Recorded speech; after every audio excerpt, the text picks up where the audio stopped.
in a land called Hushabye, round about those wondrous days of yore, they came across a kind of box, bound up with chains and locked with locks and labeled, "Kindly do not touch. It's war." A decree was issued round about, and with a flourish and a shout, and a brightly colored mascot tripping lightly on before, "Don't fiddle with this deadly box, or break the chains, or pick the locks, and please, don't ever play about with war." The children understood. Children happened to be good, and they were just as good around those times of yore.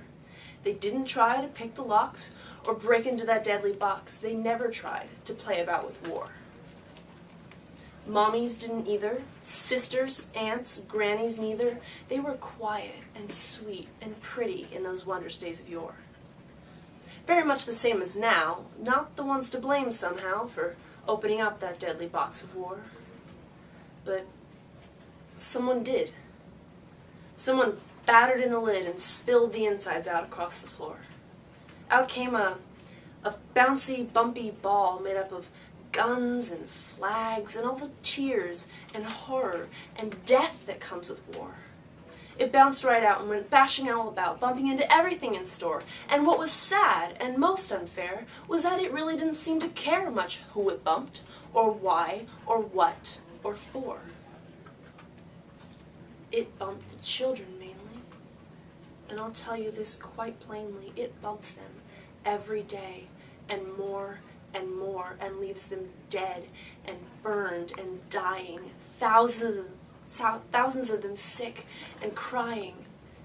Because when it bumps, it's really very sore. Now, there is a way to stop the ball. It isn't difficult at all.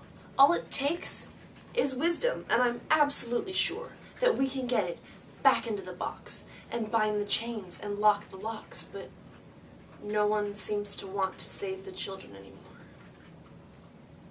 Well, that's the way it all appears, because it's been bouncing around for years and years, in spite of all the wisdom whiz since those wondrous days of yore, and the time they came across that box, bound up with chains and locked with locks and labeled, "Kindly do not touch.